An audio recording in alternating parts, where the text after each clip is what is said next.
نحمدہ و نصلی علی رسولہ الکریم۔ عزیزان محترم، میں Muhammad Aslam Dodi, chairman liberal party Pakistan, آپ سے مخاطب ہوں اور آپ دیکھ رہے ہیں liberal party Pakistan YouTube channel. عزیزان محترم، آپ کو پتہ ہے کہ اس چینل کے توسط سے آپ کے سامنے لبرل پارٹی پاکستان کا منشور بیان کیا جاتا ہے، اور میں اس مقصد کے لیے وقتاً فوقتاً آپ کے سامنے اپنے خیالات کا اظہار کرتا رہتا ہوں۔ آج جس موضوع پر میں آپ کے سامنے بولوں گا اس کا عنوان ہے سیرت النبی صلی اللہ علیہ وآلہ وسلم، ایپیسوڈ نمبر 10، ایپیسوڈ نمبر 10۔ عزیزان محترم، liberal party Pakistan YouTube channel آپ کا اپنا چینل ہے۔ میں توقع ظاہر کرتا ہوں اور امید کرتا ہوں کہ آپ اس چینل کو سبسکرائب کریں گے، لائک کریں گے، شیئر کریں گے اور بیل آئیکن کو بھی دبا دیں گے تاکہ پارٹی کی طرف سے ملنے والی معلومات اور گزارشات بر وقت آپ کے پاس پہنچیں اور آپ کے دوست احباب اور عزیز و اقارب ان سے مکمل طور پر استفادہ کر سکیں۔ عزیزان محترم، آپ کو پتہ ہے کہ سیرت النبی صلی اللہ علیہ وآلہ وسلم کا سلسلہ ایپیسوڈز کی صورت میں آپ کے سامنے بیان کر رہا ہوں تاکہ آپ کی معلومات میں اضافہ ہو اور اللہ عز و جل کی طرف سے آپ کو اور مجھے آپ صلی اللہ علیہ وسلم کی سیرت پاک کو بیان کرنے کا اجر و ثواب بھی ملے۔ تو عزیزان محترم، آج آپ صلی اللہ علیہ وآلہ وسلم کی سیرت پاک کا یہ 10واں ایپیسوڈ ہے۔ میں اس سے قبل آپ صلی اللہ علیہ وآلہ وسلم کے آباء و اجداد کے حوالہ سے ایک بریف سا سکیچ آپ کے سامنے رکھ چکا ہوں۔ عرب کے حالات و واقعات کا ایک بریف سا سکیچ بھی آپ کے سامنے رکھ چکا ہوں۔ آج میں آپ کو یہ بتاؤں گا کہ آپ صلی اللہ علیہ وسلم کی ولادت مبارک سے چند دن قبل ایک اہم واقعہ پیش آیا عرب کے اندر۔ یہ واقعہ جو ہے اس میں آپ صلی اللہ علیہ وآلہ وسلم کے دو بڑے معجزات آپ کی پیدائش سے قبل ہی جو ہے وہ ظہور پذیر ہوئے، یعنی کہ اہم واقعات جو ہے وہ ظہور پذیر ہوئے، جس سے یہ پتہ چلتا ہے کہ اللہ تبارک و تعالیٰ کی طرف سے اللہ پاک نے اپنے بندے کو دنیا میں بھیج دیا ہے، اور وہ اپنی والدہ ماجدہ کے پیٹ میں ان کی پیدائش اللہ تبارک و تعالیٰ نے کر دی ہے۔ اللہ پاک نے انہیں بنا دیا ہے، گویا کہ آپ کی والدہ ماجدہ حضرت آمنہ زہریہ کرشیہ کے پیٹ میں آپ صلی اللہ علیہ وآلہ وسلم آ چکے تھے، تشریف لا چکے تھے۔ یعنی کہ یہ آپ صلی اللہ علیہ وسلم کی پیدائش سے صرف 55 دن پہلے کا واقعہ ہے، صرف 55 دن پہلے کا۔ اسے واقعہ اصحاب فیل بھی کہا جاتا ہے۔ اس زمانہ میں جب حضرت صلی اللہ علیہ وسلم ابھی تک پیدا نہیں ہوئے تھے، آپ دنیا میں تشریف نہیں لائے تھے، اس وقت بھی اور آپ کی پیدائش کے بعد بھی یہ 3 بڑی سلطنتیں تھیں اس علاقہ میں۔ ایک تو سلطنت روم تھی جس کا حکمران قیصر کہلاتا تھا۔ ان کی حکومت شام، عراق اور جو شمالی علاقہ ہے سعودی عرب سے اوپر والا، اس سارے علاقے پر ان کی حکومت تھی، قیصر روم کی۔ اور عرب کا جو شمال مشرقی علاقہ ہے، اس شمال مشرقی کونا میں سلطنت فارس تھی۔ فارس کو ایران بھی کہا جاتا ہے۔ سلطنت فارس، اس کا جو حکمران تھا وہ کسریٰ کہلاتا تھا، ایرانی حکومت کا۔ اور عرب کے نچلی جانب یعنی سمندر کی طرف جو تھا، سمندر کے پار علاقہ جو آتا ہے، یہ آج کل تو سوڈان ہے، صومالیہ ہے، حبشہ بھی ہے اور بہت سارے ممالک ہیں، لیکن اس زمانہ میں صرف یہ اپنا تھا حبشہ کا ملک تھا، اور وہاں کا حکمران جو تھا وہ بادشاہ کہلاتا تھا، شہنشاہ۔ اب حبشہ کا جو حکمران تھا، حبشہ کا علاقہ اور سعودی عرب کا علاقہ درمیان میں بحیرہ کلزم آتا ہے، صرف سمندر ہے، یہ ساتھ اٹیچ نہیں ہے دونوں علاقے۔ تو سمندر پار بھی حبشہ کا جو بادشاہ تھا اس کی حکومت تھی یمن میں، حالانکہ یمن سعودی عرب کا حصہ ہے، سعودی عرب کا نیچے والا حصہ، یعنی جنوب مغربی کونا ہے یمن جو ہے سعودی عرب کا۔ تو یمن پر بھی حبشہ کے بادشاہ کی حکومت تھی، اور یہاں اس کا گورنر تھا ابرہا نے اس وقت وہاں پر عموماً ایک عیسائیوں کی اکثریت تھی، عیسائی مذہب وہاں غالب تھا یمن میں، ادھر حبشہ میں بھی عیسائی مذہب تھا، اور ادھر کیسر روم تو تھا ہی، مطلب ہے شہنشاہ روم، وہاں بھی عیسائیت کا غلبہ تھا، اور ادھر جو ایران والے تھے سلطنت فارس، یہ لوگ آتش پرست تھے، زرتشت مذہب تھا، ادھر آتش پرستی کرتے تھے، آگ کی پوجا کرتے تھے وہ لوگ۔ تو شہنشاہ حبشہ کو خط لکھا ابرہہ نے، جو گورنر تھا شہنشاہ حبشہ کی طرف سے یمن کا، اس نے خط لکھا کہ میں نے یہاں ایک بہت بڑا کلیسا بنایا ہے صنعاء میں، جو کہ ان کا دارالحکومت تھا اس وقت، آج کل بھی صنعاء ہی دارالحکومت ہے ان کا، یمن والوں کا بہت بڑا شہر ہے۔ اس نے کہا کہ لکھا خط میں اپنے مطلب شہنشاہ کو، ابرہہ نے لکھا گورنر نے، کہ میں نے یہاں ایک کلیسا بنایا ہے بہت بڑا، اور بڑا عالی شان کلیسا ہے، اور وہ اس طرح کا کلیسا ہے کہ اس کے بعد میری کوشش ہے کہ عرب کے لوگ جو ہے وہ خانہ کعبہ کا طواف کرنا بند کر دیں، حج کرنا وہاں بند کر دیں، اور وہ سارے کے سارے لوگ یہاں اس کلیسا کا طواف کریں، یہاں آ کر وہ حج کریں، اور ساری عبادات جو ہے وہ یہاں آ کر کریں عرب کے لوگ، اور خانہ کعبہ جو ہے اس کا وجود مٹ جائے، وہاں لوگ نہ جایا کریں۔ اب جب اس نے یہ خط لکھا تو یہ بات پھیل گئی، مشہور بھی ہوگی، عرب کے علاقہ کے اندر بھی یہ بات مشہور ہو گئی۔ تو جب عرب کے لوگوں کو پتہ چلا تو پھیلتے پھیلتے تمام قبائل میں یہ بات پھیل گئی۔ تو عرب قبائل میں سے بنی کنانا کہ ایک شخص کو بڑا غصہ آیا اس بات پر کہ یہ شخص ہمارے خانہ کعبہ کو، جو خدا کا گھر ہے، اس کو مطلب اس کے مقابلہ میں اس نے کلیسا بنایا، اور اپنی کلیسا کو وہ مطلب حج کے لیے بھی مخصوص کرنا چاہتا ہے، اور وہ عبادت کے لیے بھی مخصوص کرنا چاہتا ہے، تو یہ تو مطلب ہمارے ساتھ بڑی زیادتی کر رہا ہے، اور اللہ عز و جل کے ساتھ بھی یہ زیادتی کر رہا ہے۔ تو وہ شخص کو اتنا شدید غصہ آیا کہ اس نے اس کے کلیسا میں جا کر بول و براز کر دیا۔ بنی کنانا کا وہ شخص تھا کوئی۔ تو جب وہ ابرہہ نے دیکھا، اس کے ساتھیوں نے بتایا اس کو، اس کے جو تھے مطلب اس کے ساتھ والے، اس کے غلام وغیرہ کارکنان، انہوں نے جب بتایا ابرہہ کو کہ ہمارے کلیسا میں تو کوئی آدمی پخانہ کر گیا، پیشاب کر گیا، اور اس کو سارے کو خراب کر گیا، تو ابرہہ کو بڑا غصہ آیا۔ وہ سمجھ گیا کہ یہ کسی عربی کا کام ہے، یہ کسی مطلب جو اہل عرب میں سے ہیں لوگ، جو مکہ کی قرب و جوار کے لوگ ہیں، ان کا کام ہے، یا ان کے کسی خاندان کے آدمی کا کام ہے۔ تو اہل عرب میں سے ہیں یہ لوگ، یہ ہمارے عیسائی نہیں ہیں، یہ بت پرستوں میں سے ہیں کوئی، کیونکہ اس وقت عرب کے لوگ تو بت پرست تھے، سب کے سب مکہ والے مدینہ والے سب بت پرست تھے، بتوں کی پوجا کرتے تھے وہ لوگ، یہ لوگ عیسائی تھے، یمن والے، حبشہ بھی عیسائی تھا، حبشہ کا ملک سارے کا سارا عیسائی تھا۔ تو اس کو بڑا غصہ آیا ابرہہ کو، اور وہ شدید غصے میں تپ گیا، اور اس نے مطلب اپنے دل میں یہ عہد کر لیا کہ میں اب خانہ کعبہ کو گرا کے رہوں گا۔ اس نے قسم اٹھا لی کہ میں اب خانہ کعبہ کو ہر قیمت پر گراؤں گا۔ تو وہ اپنا جو تھا وہ لشکر ہاتھی اس کے پاس تھے، اور ایک بڑا اس کے پاس مشہور ہاتھی تھا، بڑا مطلب وہ ایجڈ ہاتھی تھا، اور بڑا مشہور تھا، اور بڑا وہ دبنگ ہاتھی تھا، جسیم تھا بہت بڑا۔ تو وہ تمام ہاتھیوں کو لے کر اس کی سرکردگی میں جناب وہ آ گیا، لے کر اپنے اسلحہ لے کر آ گیا، اپنا جو تلواریں اور نیزے بھالے، اس زمانے میں تلواریں ہوتی تھیں یا نیزے ہوتے تھے، بھالے وغیرہ ہوتے تھے، زریں ہوتی تھیں، بھائی اس قسم کا سامان ہوتا تھا۔ ان کے ساتھ دو بدو جنگ ہوتی تھی، آمنے سامنے جنگ ہوا کرتی تھی، بندوق کا زمانہ تو تھا نہیں وہ۔ تو وہ ہاتھیوں کا لشکر لے کر آ گیا، اس کے ساتھ اپنے پیادہ فوجی بھی تھے، گھوڑوں پر سوار فوجی بھی تھے، باقی اس کے ساتھ پوری کی پوری فوج تھی ابرہہ کی۔ اور وہ مخبص ایک مقام ہے مکہ سے تقریباً 2 میل یا تقریباً 3 کلومیٹر چھوٹا ہوتا ہے میل سے، تو تقریباً 3 کلومیٹر کے فاصلہ پر وہ آ کر رک گیا ابرہہ، مکہ سے 3 کلومیٹر کے فاصلہ پر۔ وہاں اس نے اب کوشش کی کہ اب مکہ والوں کو میں کیسے بتاؤں کہ میں آ گیا ہوں، مکہ کو ڈھانے کے لیے آ گیا ہوں۔ تو اس نے اپنے کسی افسر سے کہا کہ تم مکہ والوں کے ساتھ چھیڑخانی شروع کر دو،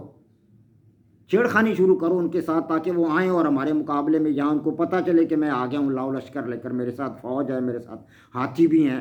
میرے پاس سب کچھ ہے، ان کو پتہ چلے مکہ والوں کو۔ تو اس اعلیٰ افسر نے ان کے ساتھ چھیڑخانی شروع کر دی۔ چھیڑخانی کا طریقہ اس نے یہ اختیار کیا کہ ان کے جانور ہانک لایا، وہ ان کی بھیڑ بکریاں چر رہی تھیں، اونٹ چر رہے تھے، وہ بہت سارے بھیڑ بکریاں بھی ہانک کر لے آیا، اونٹ بھی ہانک کر لے آیا۔ مکہ والوں کو پتہ چلا کہ ہمارے تو اونٹ لے گیا ہانک کر، بھیڑ بکریاں ہماری وہ لے گیا ہانک کر۔ جب لوگوں میں یہ بات پھیلی تو حضرت عبد المطلب جو آپ صلی اللہ علیہ وآلہ وسلم کے دادا جان تھے، انہوں نے بھی دیکھا کہ میرے اونٹ بھی نہیں آئے، تو ان کے 200 کے لگ بھگ اونٹ جو تھے وہ ہانک کر لے گیا، اس کا کارندہ جو تھا ابرہہ کا۔ تو اور اس نے ساتھ ساتھ اپنے کرندے کو بھیج بھی دیا مکہ میں، مکہ والوں کو، جن کے مطلب ہم جانور ہانک کر لے آئے ان کو بلا کے لاؤ۔ تو وہ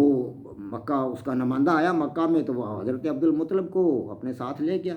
حضرت عبد المطلب وہاں اس کے پاس گئے تو مطلب ابرا نے پوچھا حضرت عبد المطلب سے کہ ہاں جی آپ کیسے آئے ہیں، آپ کیا چاہتے ہیں؟ تو حضرت عبد المطلب نے فرمایا جی کہ میں تو اونٹوں والا ہوں، میرے اونٹ ہیں، آپ کا جو ہے وہ ملازم یا آپ کے جو ملازمین ہیں یا کارندے ہیں وہ ہانک کر لے آئے میرے اونٹ،